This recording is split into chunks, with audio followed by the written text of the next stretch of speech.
जी। तो शैतान के साथ अपनी रूह का सौदा करने के बाद, खून पसीने की मेहनत करने के बाद, भगवान से भीख मांगने के बाद, भगवान प्लीज मुझे मैथ्स और साइंस के एग्जाम में पास कर दो, मैं प्रिया की तरफ अपनी आंखें उठा के नहीं देखूंगा, ये सब मुरादा मांगने के बाद में एक बच्चे की जिंदगी में बस एक ख्वाहिश होती है, और वो तुम्हारी क्रश की, तुम्हारी क्रश की सबकी होती है, समर वेकेशन, गर्मियों की छुट्टियां। चलो शुरू करें।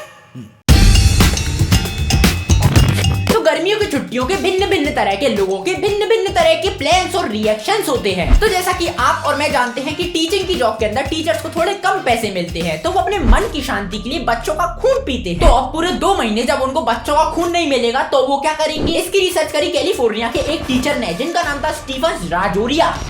सर आपको पता है बच्चों के एग्जाम खत्म हो गए? हाँ मैं भी था वहाँ, ऐसी क्या बात हो गई? तो क्या मतलब है आपका? आपको पता है ना उनके समर वेकेशन आने वाले हैं। अरे हाँ, उसके बारे में तो मैंने सोचा ही नहीं। लास्ट ईयर आपको याद नहीं संजू सर के साथ क्या हुआ था? चुप, बिल्कुल चुप, मुझे बहुत अच्छे से याद है। बच्चों को ना तड़पाने के कारण उनको खून की उल्टियां हुई थी। तो अपन क्या करने वाले हैं इस साल ये सबसे बचने के लिए? जो पुराने शास्त्रों में लिखा है उसे आजमाने का समय आ चुका है। क्या? Holiday homework.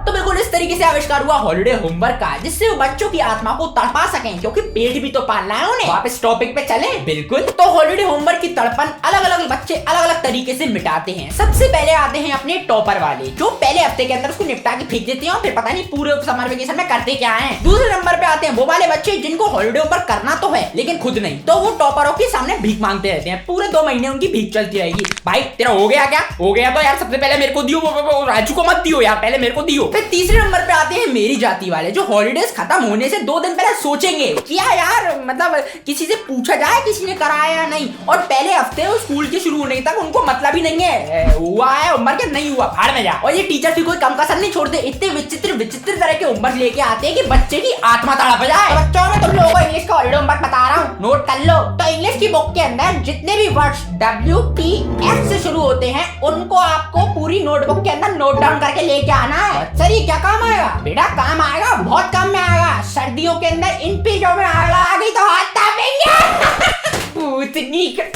तो होमवर्क को निपटा देने के बाद में बच्चे आते हैं अपनी समर वेकेशन की एक्टिविटी पे, या मेरे भाषा में बोला जाए तो ऊधम पे। तो सबसे पहले तो टॉपर बच्चों को डाल दिया जाता है अबेकस, जूडो, तैराई, अपनी जिंदगी की बर्बादी में। क्या मतलब है बच्चों में डालने का? तुम्हारे बच्चे से पहले ही कोई क्लास में सीधी आंखों से बात नहीं कर पाता है, उसको दयालु नजरों से देखा जाता है, ऊपर से तुम उसको अबेकस डाल देते हो। सोचो तुम्हारे बच्चे से कोई सवाल पूछता है, भाई 37 का स्क्वायर रूट बताना, एक सेकंड, और वो अपनी आंखें चढ़ा के हाथ ऊपर हटा के हिलाने लगता है।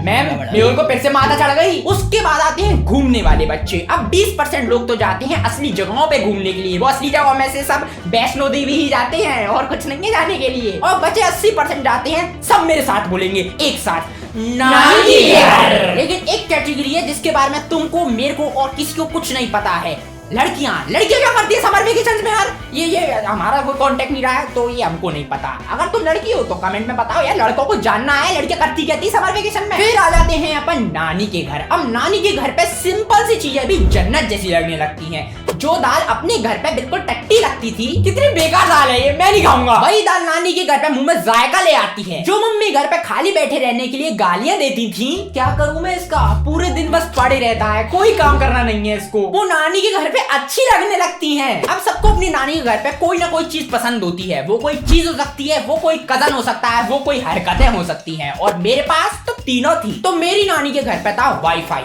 हाँ ये बहुत बड़ी डील थी उस समय पे, जब BSNL के अंदर में 150 में 1 GB नेट आता था तो वाईफाई जन्नत जैसा महसूस होता था। ट्रू स्टोरी, अपने दोस्तों से पेन ड्राइव मेमोरी कार्ड ले के जाता था मैं, जिससे वहां से मूवीज और गेम्स वगैरह डाउनलोड करके लाके यहाँ पे बेच सकूं। अब नानी के घर पे तुम्हारी एक कजन बटर चिकन पे लेग पीस से ज्यादा, फोन के अंदर वो नीचे वाले पार्ट से ज्यादा अच्छा लगता है। फ्रूटी पी के दारू पीने की एक्टिंग करने से लेके, या गली के अंदर विचित्र विचित्र खिलौने खरीद के लेके आने से लेके, सारी फालतू हरकतें करी वहाँ पे मैंने। एक बार की बात है, हमारे घर के पास में एक दुकान हुआ करती थी, वो पार्टी वार्टी का सामान मिलता है वो वाली, और उस पे गए हम लोग एक्सप्लोरेशन के लिए, और बंदा हमको बोलता है बेटा ध्यान से, ये एक बहुत स्पेशल बॉम्ब है। क्यों अंकल, इससे क्या होता है? बेटा अगर आप इसको चलाने के बाद इसके अंदर वापस से कचरा भर दोगे तो ये फिर से चल जाएगा। वाह हमने पूरी दोपहर उसके अंदर कचरा भरा, जो स्पार्कल्स निकल गए थे उनको झाड़ू से समेट के वापस से भरा, सब्जी की छीलन भरी, पता नहीं क्या क्या भर दिया, लेकिन वो कभी नहीं चला। हमारा बहुत बुरी तरीके से कटा। और जब ये सारी चीजें भी खत्म हो जाएं तो उसके बाद आती हैं लड़ाइयाँ।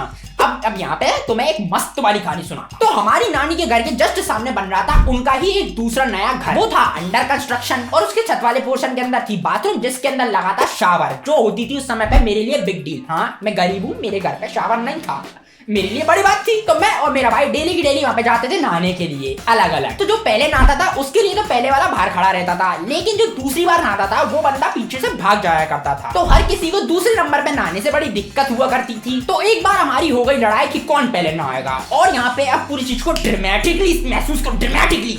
अंडर कंस्ट्रक्शन छत है, कहीं पे सरिये निकले हुए हैं, कहीं पे ईंटें डाली हुई है, कहीं पे कुछ है। मेरे हाथ में कांच की बोतल है, उसके हाथ में ईंट है।